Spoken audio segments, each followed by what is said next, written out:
नमस्कार दोस्तों, जय माता दी। स्वागत है आपका माता वैष्णो देवी से जुड़ी हुई एक और ताजी अपडेटेड वीडियो में। मेरा नाम है निकुंज और आप देख रहे हैं आपका प्यारा YouTube channel Pooja Sharma .Vaishnavi as well as Facebook page Pooja Sharma Vaishnavi.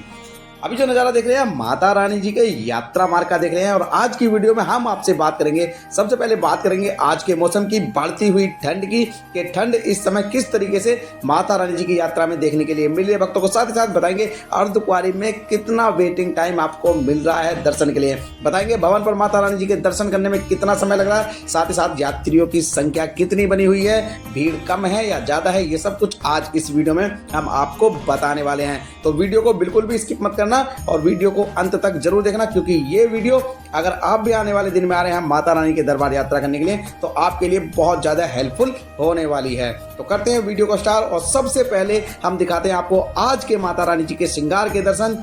ये माता रानी जी के दर्शन आप कर रहे हैं। माता रानी जी को पीले कलर के चोले में आज सजाया गया, साथ ही साथ स्वर्ण आभूषणों के साथ माता रानी जी का श्रृंगार किया गया है। साथ में कमल के और गुलाब के फूल भी आप देख सकते हैं। एक तरफ माता रानी जी के अखंड ज्योत जो 24 घंटे जलती रहती है, साथ ही साथ आप नीचे देख सकते हैं राम लिखा हुआ है माता रानी के दर्शनों के पास। तो आपको आज के माता रानी के दर्शन कैसे लग रहे हैं आप कमेंट करके जरूर बताइएगा और कमेंट में जय माता दी जरूर लिखना। बढ़ते हैं अपने अगले सेगमेंट और बात करते हैं आज के मौसम की। आज माता रानी के दरबार में आपको मौसम कैसा मिलने वाला है। देखिए, माता रानी जी के दरबार में आज है 21 नवंबर सन 2024 और दिन है बृहस्पतिवार का। आपको मौसम इसी तरीके का मिलने वाला है जिस तरीके का अभी आप देख रहे हैं वीडियो के अंदर। आपको पूरे त्रिकूट पर्वत पर इसी तरीके से धुंध दिखने वाली है, साथ साथ हल्की फुल्की धूप भी आपको मिलने वाली है। बात करते हैं मौसम में बारिश की, तो बारिश का कोई एग्जैक्टली पता नहीं है कि बारिश कभी भी माता रानी के दरबार में अब हो सकती है, क्योंकि सर्दी में जैसे ही बारिश होगी और सर्दी बढ़ने के चांस तब ज़्यादा बढ़ जाएंगे। तो अगर आप माता रानी की यात्रा पर जा रहे हैं तो आप अपने साथ एक रेनकोट जरूर कैरी करके जाइएगा। साथ ही साथ अपने प्रिकॉशंस के लिए अपनी कुछ मेडिसिन्स जरूर लेकर के जाइएगा, क्योंकि अगर मौसम माता रानी जी की यात्रा में बदल जाता है तो आपकी बॉडी का टेम्परेचर भी उसी हिसाब से बदलता है और आपको कुछ ना कुछ दिक्कत परेशानी हो सकती है, जिसके लिए आपको मेडिसिन की आवश्यकता पड़ सकती है। तो आप अपने जरूरत की मेडिसिन भी जरूर अपने साथ रखिएगा। बाकी माता रानी जी की यात्रा में इस समय सर्दी पूरी तरीके से देखने के लिए मिल रही है, तो आप अपने साथ गर्म कपड़े जरूर लेकर के जाइएगा और गर्म कपड़े बिल्कुल ले जाना ना भूलें। अगर आप हाफ में या नॉर्मल कपड़ों में यात्रा करते हैं तो आपको बहुत ज़्यादा परेशानी का सामना करना पड़ सकता है। और भवन के लिए तो आप वार्मर और साथ में कैप भी जरूर कैरी कर लीजिएगा, क्योंकि भवन पर आपको मौसम बहुत ज़्यादा ठंडा देखने के लिए मिलने वाला है। वीडियो में बढ़ते हैं आगे और अब बात करते हैं यात्रा में मिलने वाली सुविधाओं की। यात्रा में मिलने वाली सारी सुविधाएं जैसे कि घोड़ा, पिट्ठू, पालकी, ये सब कुछ सुचारू रूप से चल रहा है, लेकिन आपको एक विशेष चीज का ध्यान रखना है। अगर आप घोड़ा, पिट्ठू, पालकी को बुक करते हैं तो आप सीधे काउंटर पे घोड़े वाले से संपर्क कीजिएगा। अगर आप थोड़ा सा आगे पीछे जाके घोड़े वाले से संपर्क करते हैं तो वो आपसे अनाप शनाप रुपए मांगते हैं। अगर अर्धकुंवारी का किराया 650 रुपये होता है तो वो आपसे 1250, 1050 इस तरीके से चार्ज करते हैं। तो आप उनका स्टिंग भी कर सकते हैं। आप हमें उनकी वीडियो बना के भेज सकते हैं। हम उस वीडियो के माध्यम से साइन बोर्ड से ये अपील करेंगे कि इस कार्य को वहां पर रोका जाए, क्योंकि हमने देखा था वहां पर कि वो इसी तरीके से बहुत ज़्यादा उल्टे सीधे पैसे भक्तों से वहां पर मांग रहे थे। जो भक्त पैदल चलने में दिक्कत मान रहे थे या वो अपने साथ घोड़ा, पिट्ठू, पालकी करना चाह रहे थे तो उनसे वो बहुत अलग अलग तरीके की डिमांड कर रहे थे। तो ऐसे में आप सतर्कता से यात्रा कीजिएगा और अगर आप घोड़ा, पिट्ठू, पालकी बुक करते हैं तो आप उनको उतने ही पैसे दीजिएगा जितना कि सरकारी रेट है। अगर आप सरकारी रेट से ज़्यादा उनको पैसे देते हैं तो कहीं ना कहीं हम लोग भी जिम्मेदार हैं इस चीज़ को लेकर के कि हम उन लोगों को बढ़ावा देते हैं। आप सरकारी रेट के हिसाब से ही वहाँ पर पर्ची कटवाइएगा और घोड़े, पिट्ठू, पालकी की सुविधा को आप ले लीजिएगा। और वीडियो में बढ़ते हैं आगे और अब बात करेंगे अर्धकुंवारी के वेटिंग टाइम की, कि आपको अर्धकुंवारी में इस समय माता रानी की गर्भजून गुफा से दर्शन करने के लिए कितना वेटिंग टाइम लग रहा है। अभी जो नज़ारा देख रहे हैं माता रानी जी के अर्धकुंवारी परिसर का देख रहे हैं और रात्रि का ये नज़ारा आप देख रहे हैं।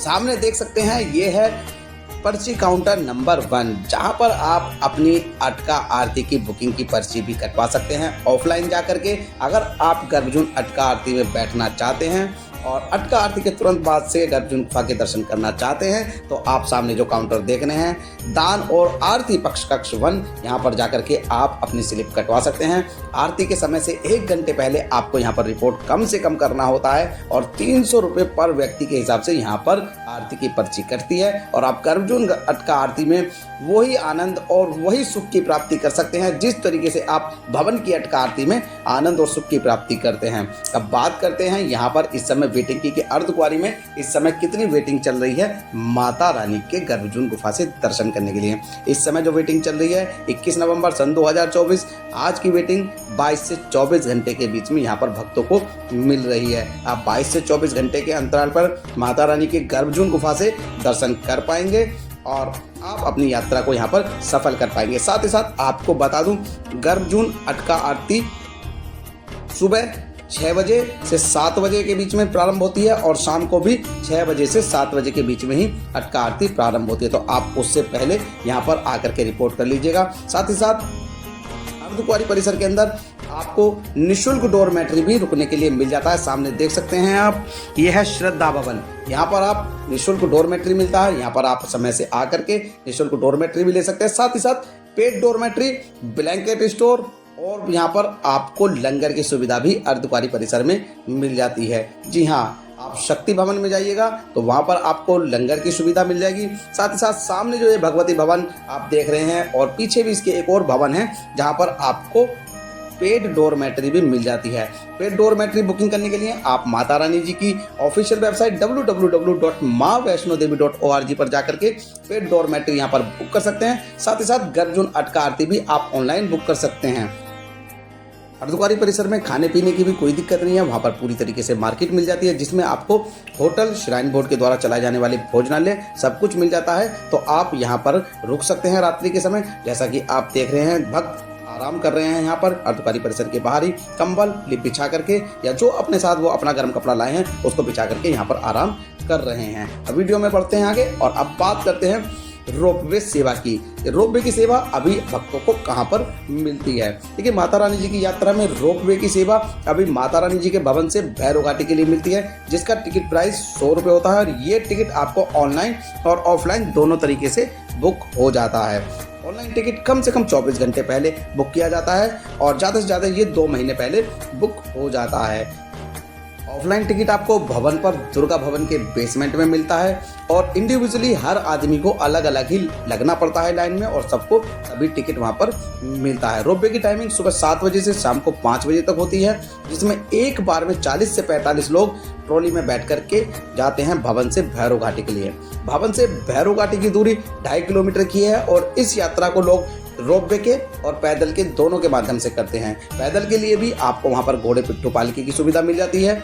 आप चाहें किसी भी माध्यम से जा सकते हैं, पैदल भी जा सकते हैं, घोड़े पिट्ठू पालकी से भी जा सकते हैं। साथ ही साथ आप रोपवे से भी जा सकते हैं भैरव बाबा के दर्शन करने के लिए और भैरव बाबा के दर्शन करने से ही आपकी यात्रा भी संपूर्ण होती है। और अब बात करते हैं माता रानी के दर्शनों में आपको भवन पर कितना समय लग रहा है, जिससे कि आप जल्दी से जल्दी माता रानी के दर्शन कर पाएंगे। बताते हैं आपको आप किस तरीके से माँ भगवती के दर्शन जल्दी से जल्दी कर सकते हैं। अगर अभी आप माता रानी के दरबार में जा रहे हैं माता भगवती के दर्शन करने के लिए और आपको दर्शन करने हैं तो आप दिन में 11 बजे से शाम को 4 बजे तक माता रानी जी के दर्शन की लाइन में लग सकते हैं। उस समय आपको दर्शन करने में मात्र 30 से 40 मिनट का समय लगेगा। यहीं अगर आप रात्रि में दर्शन करते हैं माता रानी के तो आप 12 बजे से सुबह 4 बजे के बीच में दर्शन करेंगे, तब भी आपको 30 मिनट के आसपास का समय लगने वाला है माता वैष्णो देवी के दर्शन करने के लिए। यहीं अगर आप आरती के समय में लाइन में लग जाते हैं तो आपको कम से कम 2.5 से 3 घंटे का समय लगेगा माता रानी के दर्शन करने के लिए। इसलिए आरती के समय में दर्शन की लाइन में लगने से आप बचिएगा। अभी जो नज़ारा देख रहे हैं माता रानी जी के भवन पर ही तृप्ति भोजनालय का नज़ारा देख रहे हैं और यहाँ पर आपको बहुत अच्छा खाना मिल जाता है खाने के लिए। और इसके बिल्कुल बराबर में है दुर्गा भवन। जहाँ पर आपको फ्री अकोमोडेशन मतलब निःशुल्क धर्मशालाएं मिल जाती हैं रुकने के लिए। निःशुल्क धर्मशाला आपको भवन पर 2 जगह मिलती है, दुर्गा भवन के अंदर और मनोकामना भवन के अंदर। मनोकामना भवन बिल्कुल रोपवे काउंटर के बराबर में है, उसके बेसमेंट में आपको मिल जाती है धर्मशाला, जिसके रात्रि में खुलने का समय 8:30 बजे से 9 बजे तक होता है। जैसा कि हम अपनी हर वीडियो के अंदर बताते हैं, आप समय से आइएगा और समय से आकर के आप अपनी जगह वहाँ पर रिजर्व कर सकते हैं और आराम से वहाँ पर सो सकते हैं। वहाँ पर आपको गद्दे लगे हुए मिलते हैं, साथ ही साथ आपको ब्लैंकेट स्टोर भी मिल जाता है वहाँ पर, जहाँ पर आप कंबल भी ले सकते हैं और उसमें आपको कुछ सिक्योरिटी अमाउंट है जो देना होता है कंबलों के साथ, और तब आप कंबल लेके यूज कर सकते हैं। और अगर कंबल वापस करते हैं तो आपको सिक्योरिटी अमाउंट आपको वापस मिल जाता है। ये जो नज़ारा देख रहे हैं ये माता रानी जी के भवन का ही नज़ारा देख रहे हैं। और बात करते हैं माता रानी जी की यात्रा में इस समय भीड़ कितनी मिल रही है। देखिए माता रानी जी की यात्रा में इस समय भीड़ नॉर्मल बनी हुई है, थोड़ी भीड़ आपको कम देखने के लिए मिल रही है। जैसे जैसे सर्दी बढ़ेगी ऐसे ऐसे माता रानी जी की यात्रा में थोड़ी सी भीड़ कम देखने के लिए मिलेगी। साथ ही साथ जैसे जैसे वीकेंड आता है तो वीकेंड पर आकर के थोड़ा सा भीड़ बढ़ जाती है। अगर मैं आज के आंकड़े की बात करूं तो आंकड़ा आपको नॉर्मल मिलने वाला है। 15 से 17 हज़ार भक्तों का संख्या यहाँ पर बनी रहने वाली है आज भी माता रानी के दरबार में। ऐसा नहीं है कि माता रानी जी की यात्रा बिल्कुल बंद हो गई है, माता रानी की यात्रा बिल्कुल सुचारू रूप से चल रही है। भीड़ आपको नॉर्मल मिलने वाली है, सिर्फ वीकेंड पर आपको यहाँ पर भीड़ देखने के लिए मिलेगी। आपको हमारी वीडियो कैसी लग रही है आप हमें कमेंट करके जरूर बताइएगा। वीडियो अच्छी लग रही है तो वीडियो को एक लाइक कर देना, चैनल को सब्सक्राइब करना और अपने आने की तारीख हमसे जरूर शेयर करना कि आप कौन से दिन माता रानी के दरबार आ रहे हैं माँ भगवती के दर्शन करने के लिए। अभी जो नज़ारा देख रहे हैं माता रानी जी के दरबार का ही देख रहे हैं और रात्रि के समय माता रानी जी का दरबार इसी तरीके से आपको दिखाई देता है। फसाद लाइटिंग से सजा हुआ माता रानी जी का दरबार और पल पल में ये लाइटें अपने आप कलर बदल देती हैं। जैसा कि आप देख रहे हैं वीडियो में, कई बार ये ब्लू हो जाती हैं, कई बार रेड हो जाती हैं, कई बार व्हाइट हो जाती हैं। इसी तरीके से माता रानी जी के दरबार में ये लाइटें अपने आप कलर बदलती रहती हैं। आपको वीडियो कैसी लगी है कमेंट करके जरूर बताना। मिलते हैं आपसे फिर एक और ऐसी ही इंफॉर्मेटिव वीडियो के साथ। तब तक के लिए जय माता दी, जय माँ वैष्णो देवी।